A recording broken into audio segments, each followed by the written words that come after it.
see, if you come an hour late, Mr. Billing, you have to put up with cold meat. It is uncommonly good, thank you. Remarkably good. My husband makes such a point of having his meals punctually, Well, that doesn't affect me a bit. Indeed, I almost think I enjoy a meal all the better when I can sit down and eat all by myself and undisturbed. Oh, well, as long as you're enjoying it. I expect that Mr. Hofstede is coming too? Very likely. Good evening, Catherine. Oh, good evening. Is it you? How good of you to come up and see us. Oh, I happen to be passing, and so, but you have company with you, I see. Oh, no, it is quite by chance you came. Would you come in and have something too? No, thank you. Good gracious. Hot meat at night? Not with my digestion. Oh, but just once in a way, it shouldn't. No, my dear lady. I stick to my tea and bread and butter. It's much more wholesome in the long run, and a little more economical too. Now you mustn't think that Thomas and I are spendthrifts. Well, not you, my dear. I would never think that of you. Um, is he not at home? No, he just went out for a little turn after supper, he and the boys. I doubt if that's a wise thing to do. I fancy I hear him coming now. No, I don't think it is he. Come in. Oh, it is you, Mr. Hofstede. Yes, I hope you will forgive me, but I was delayed at the printers. Good evening, Mr. Mayor. Good evening. You have come on business, no doubt. Partly, it's about an article for the paper. Well, so I imagined. I hear my brother has become a prolific contributor to the People's Messenger. Yes, he is good enough to write for the People's Messenger when he has any home truths to tell. But won't you? Quite so. I don't blame him in the least. As a writer, for addressing himself to the quarters where he'll find the readiest sympathy, and besides that, I personally have no reason to bear any ill will to your paper, Mr. Hofstede. I quite agree with you. Taking one thing with another, there is an excellent spirit of toleration in the town, an admirable municipal spirit, and it all springs from the fact of our having a great common interest to unite us, an interest that is an equally high degree the concern of every right-minded citizen.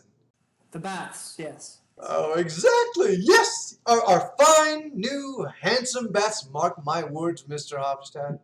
The baths will become the focus of our municipal life, not a doubt about it. That is just what Thomas says. I think how extraordinarily the place has developed within the last year or two. Money has been flowing in, and there is some life and some business doing in the town. Houses and landed property are rising in value every day. And unemployment is diminishing. Yes, that's another thing. The burden on the poor rates has been lightened to the great relief of the propertied classes, and that relief will be even greater if only we get a really good summer this year, and lots of visitors, plenty of invalids who will make the baths talked about. Well, and there is good prospect of that, I hear. It looks very promising, very promising. Inquiries about apartments and that sort of thing are reaching us every day. Well, the doctor's article will come in very suitably. Oh, has he been writing something just lately? This is something he wrote in the winter, a recommendation of the baths, an account of the excellent sanitary conditions here. But I held the article over temporarily. Some little difficulty about it, I suppose? No, not at all. I thought it would be better to wait until the spring, because it is just at this time that people begin to think seriously about their summer quarters. Quite right. You're perfectly right, Mr. Hofstede. Yes. Thomas is really indefatigable when it is a question of the baths. Well, remember, he is the medical officer of the baths. Yes, and what is more, they owe their existence to him. To him, uh, in, indeed, it is true. I've heard from time to time that some people are of that opinion, and at the same time, I must say, I imagine that I took a modest part in the enterprise. Yes, that is what But Thomas is who always denies saying. it, Mr. Stockman? You set the thing going and made a practical concern of it. We all know that. I only meant that the idea of it came first from the doctor. Ideas. Yes, my brother has had plenty of them in his time, unfortunately. But when it's a question of putting an idea into practical shape, you have to apply a man of a different metal, Mr. Hofstad, and I certainly should have thought in this house at least that. My dear Peter, Well, how could you think that your why nieces don't you or go in nephews and would have be... something, Mr. Hofstede? My husband is sure to be back directly. Thank you. Perhaps just a morsel. It's a curious thing that these farmer sons never seem to lose their want of tact. Surely it is not worth bothering about. Cannot you and Thomas share the credit as brothers? Well, I should have thought so, but apparently some people are not satisfied with a share. What nonsense. You and Thomas get on so capitally together. There he is at last, I think. Woo! Look here. Here is another guest for you, Catherine. Isn't that jolly? Come in, Captain Horster. Hang your coat up on this peg. You don't wear an overcoat. Just think, Catherine. I met him in the street and could hardly persuade him to come up. Come along in, boys. They are ravenously hungry again, you know. Come along, Captain Horster. You must have a slice of beef. But Thomas, don't you see we have a very special guest? Oh, is it you, Peter? Huh. Now that is delightful. Unfortunately, I must go in a moment. So. Rubbish! There is some toddy just coming in. You haven't forgotten the toddy, Catherine? Of course not. The water is boiling now. Toddy too, huh? Yes. Sit down and we will have it comfortably. Thanks. I never care about an evening's drinking. But this isn't an evening's drinking. It seems to me that it's extraordinary how they can put away all that food. Oh yes. Isn't it splendid to see young people eat? They have always got an appetite, you know? And that's as it should be. Lots of food to build up their strength. They are the people who are going to stir up the fermenting forces of the future, Peter. May I ask what they'll find here to stir up, as you put it? You must ask them, the young people, that, when the time comes. We shan't be able to see it, of course. That stands to reason. Two old fogies like us. Oh, really? Really? I must say that's an extremely Oh, odd you expression to mustn't make, take me considering... too literally, Peter. Come on. I am so heartily happy and contented, you know? It is such a extraordinary piece of good fortune to be in the middle of all this growing, germinating life. It is a splendid time to live in. It is as if a whole new world were being created around one. Do you really think so? Yeah, naturally, you can't appreciate it as keenly as I. You have lived all your life in these surroundings, and your impressions have been blunted. But I, who have been buried all these years in my little corner up north, almost without ever seeing a stranger who might bring new ideas with him. Well, in my case, it's just as the same effect as if I had been transported into the middle of a crowded city. Oh, a city. I know. It's all cramped here enough, compared with many other places. But there is life here. There is promise. There are innumerable things to work for and fight for. And that is the main thing. Catherine, hasn't the postman been here? No. Yeah, well, and to be comfortably off, Peter. Oh, that is something one learns to value when one has been on the brink of starvation as we have. Surely. Indeed, I can assure you, we have often been very hard put to it up there. And now, to be able to live like a lord. Today, for instance, we had roast beef for dinner, and what is more, for supper too. Won't you come have a little bit? Or let me show you it at no, least. no, Come not, here. not for worlds, I say. Well, but just come here then. Oh, do you see? We've got a table cover. Yes, I noticed it. Oh, and we have got a lampshade too. Do you see? Yeah. All out of Catherine's savings. It makes the room so cozy, don't you think? Hey, just stand here for a moment. Oh, no. No, not there. Just here. Hey, that's it. Look now, when you get the light on it all together, I really do think it looks very nice, doesn't it? Well, if you can afford luxuries of this kind, then Oh, yes, I can afford it now.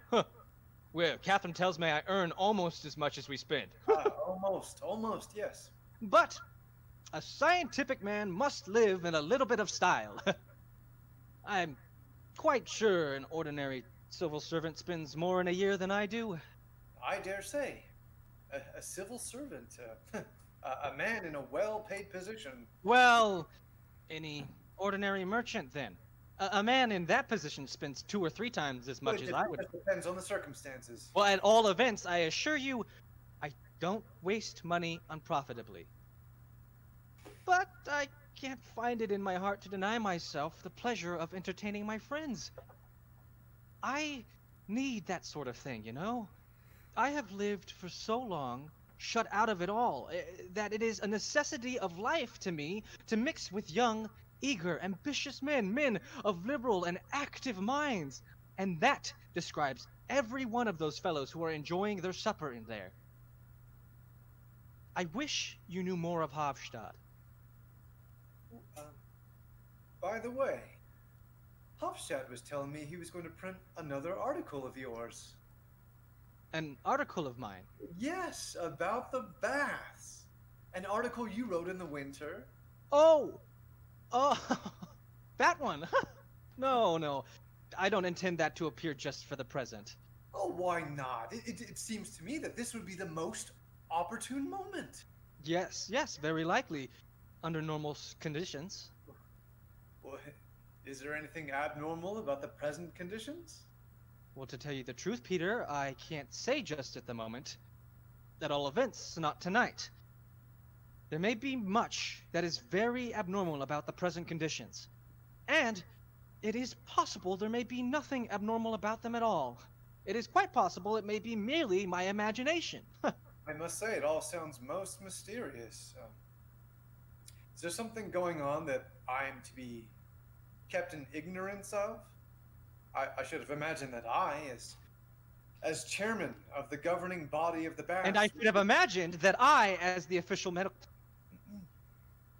Oh, come. Don't let us fly out at one another, Peter. Oh, heaven forbid. I'm not in the habit of flying out at people, as you call it. But I am entitled to request most emphatically that all arrangements shall be made in a business-like manner, through the proper channels, and shall be dealt with by the legally constituted authority. I can allow no going behind our backs by any roundabout means. Have I ever, at any time, tried to go behind your backs? You have an ingrained tendency to take your own way, at all events, and that's almost equally inadmissible in a well-ordered community.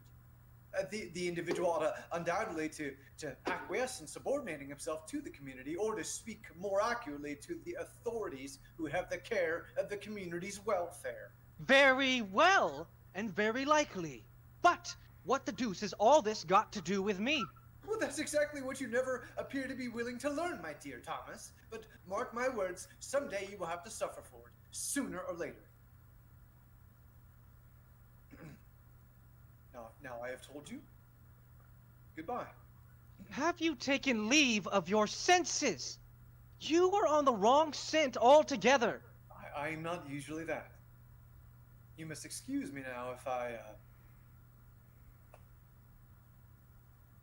Good night, Catherine.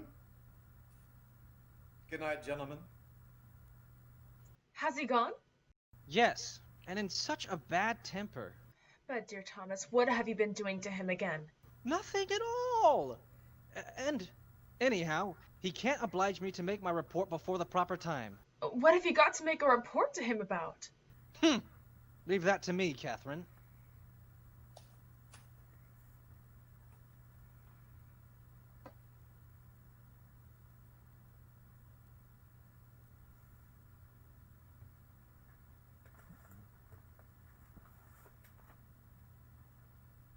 Oh! It is an extraordinary thing that the postman doesn't come. One feels a new man after a meal like that. The mayor wasn't in a very sweet temper tonight, then. It is his stomach. He has wretched digestion. I rather think it was just two of the people's messenger he couldn't digest. I thought you came out of it pretty well with him. Oh, yes? But it isn't anything more than a sort of truce. Yes, that's just what it is. That word sums up the situation. Yeah, we must remember that Peter is a lonely man, poor chap.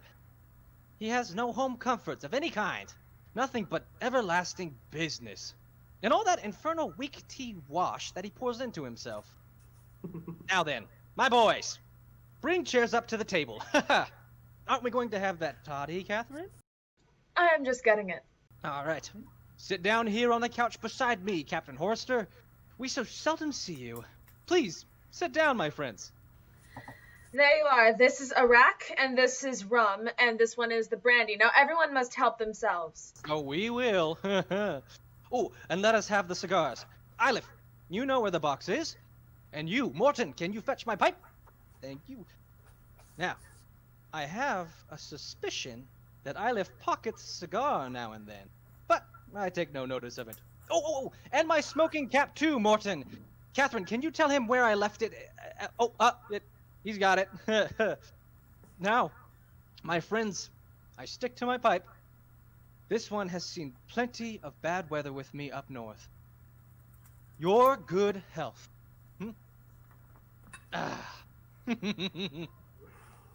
Isn't it good to be sitting snug and warm here? Do you sail soon, Captain Horster? I expect to be ready to sail next week. I suppose you're going to America? Yes, that is the plan. Oh, then you won't be able to take part in the upcoming election. Is there going to be an election? Didn't you know? No, I don't mix myself up with those things. But don't you take an interest in public affairs? No, I don't know anything about politics. All the same, you ought to vote, at any rate. Even if one doesn't know anything about what is going on? Doesn't know? What do you mean by that? A community is like a ship.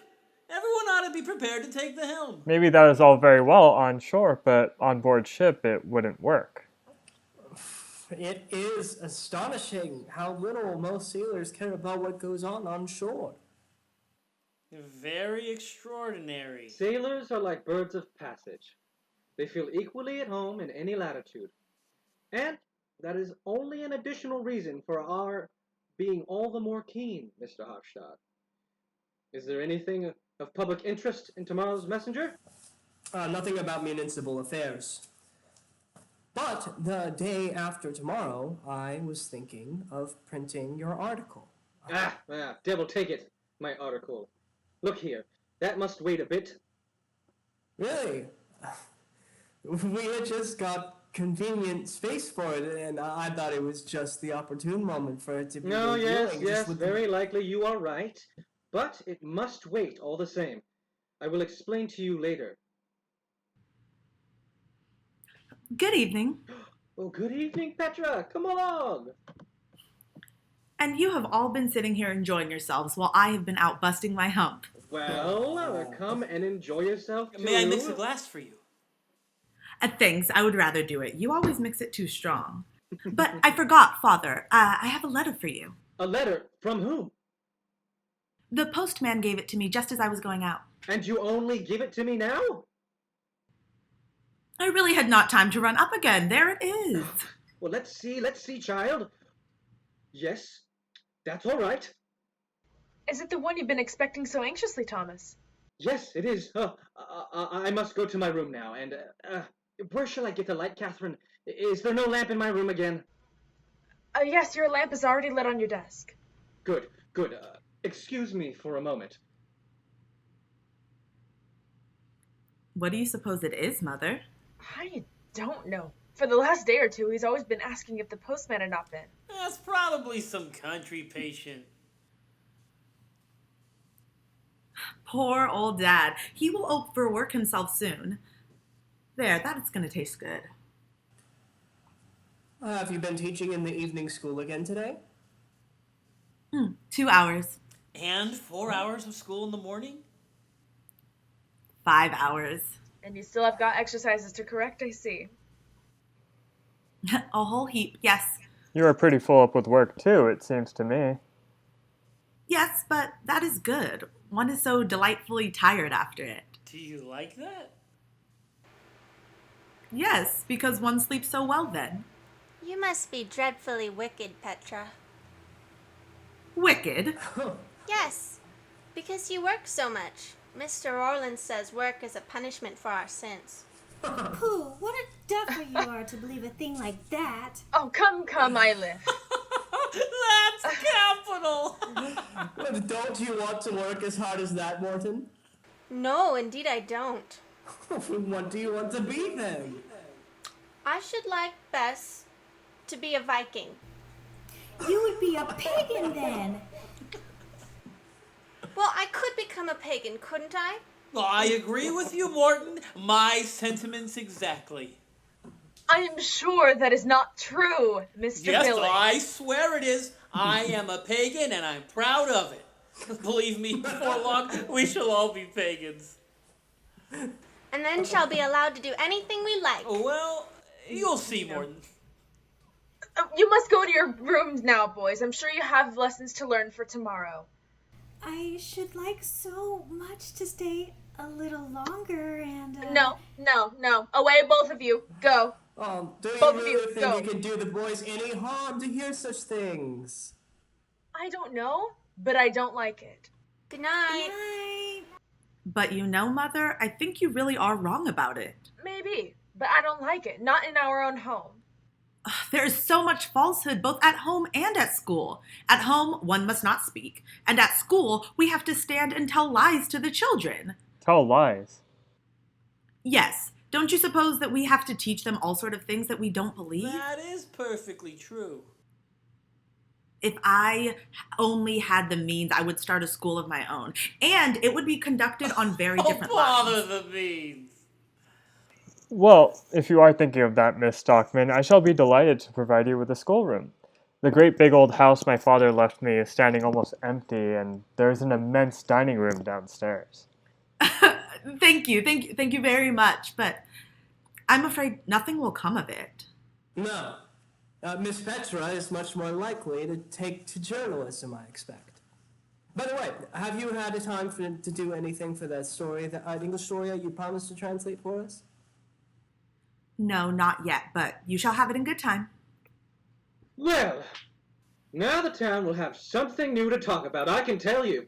Something new? What is this? A great discovery, Catherine. Really? A discovery of yours. A discovery of mine. Just let them come saying, as usual, that it is all fancy and a crazy man's imagination. But they will be careful what they say this time, I can tell you. But, Father, tell us what it is. Yes, only give me time and you shall know all about it. If only I had Peter here now. It just shows you how we men can go about forming our judgments, when in reality, we are as blind as any more scrambling... What are you driving at, Doctor? No. Isn't it the universal opinion that our town is a healthy spot? Well, certainly. A place that deserves to be recommended in the warmest possible manner, either for invalids or for people. Yes, my dear Thomas, well, please, what are you getting at? And we have been recommending it and praising it. I have written, both in the Messenger and in pamphlets. Okay, well, what then? Okay. And the baths. We have called them the main artery of the town's lifeblood, the nerve center of our town, and devil knows what The else. town's pulsating heart. It was an expression I once used on an important occasion. Oh, quite so. Well, do you know what they really are? These great, splendid, praised baths that have cost so much money? Do you know what they are? No! What are they? Yes, what are they? The whole place is a pest house. Absolutely baths. Our incredible. baths. Yes, yes. The whole bath establishment is a whited, poisoned sepulchre, I tell you. The gravest possible danger to the public's health. All that nastiness up at Molidol, all that stinking filth, is infecting the water in the conduit pipes leading to the reservoir. And the same cursed, filthy poison oozes out on the shore, too. Where are the bathing places? Just there. Oh no. And how do you come to be so certain of all this, Doctor? Well, I have investigated the matter most conscientiously. For a long time, I have suspected something of the kind. Last year, we had some very strange cases of illness among the visitors. Typhoid cases and cases of gastric Yes, that is fever. quite true. And at the time, we supposed the visitors had been infected before they came. But later on, in the winter, I began to have a different opinion. And so I set myself to examine the water as well as I could. Then that is what you've been so busy with. Indeed, I have been busy, Catherine. But here I had none of the necessary scientific apparatus. So I sent samples, both of the drinking water and of the seawater, up to the university to have an accurate analysis made by a chemist. And have you got that? Here it is. It proves the presence of decomposing organic matter in the water. It is full of infusoria. The water is absolutely dangerous to use, either internally or externally. What a mercy you discovered it in time. Oh, you may well say so. And what do you propose to do now, Doctor? Well, to see the matter put right, naturally. Can that be done? It must be done. Otherwise, the baths will be absolutely useless and wasted. But we need not anticipate that. I have a very clear idea what we shall have to do. But why have you kept this all so secret, dear? Well, do you suppose I was going to run about the town gossiping about it? Before I had absolute proof? No, thank you. I am not such a fool. Still, you might have told us what you were Not thinking, a Father. living soul. But tomorrow you may run around to the old badger and tell him Oh, that... Thomas. Yeah, well, to your grandfather then. The old boy will have something to be astonished at. Yeah, I know he thinks I'm cracked. And there are lots of people who think so too, I have noticed. But now these good folks shall see. They shall just see. There will be a nice upset in the town, Catherine. You can't imagine what it will be. All the conduit pipes will have to be relayed. All the conduit pipes will have to be relayed? Yes, of course. The intake is too low down. It will have to be lifted to a position much higher up. Then you were right after all. You remember, Petra. I wrote opposing the plans before the work was begun. But at that time, no one would listen to me. Well, I'm going to let them have it now. Of course, I've prepared a report for the Baths Committee. I've had it ready for a week, and was only waiting for this to come. Now it shall go off at once. Look at that. 4 closely written sheets, and the letter shall go with them. Give me a bit of paper, Catherine, something to wrap them up in. Yep, that'll do. Now, give it to,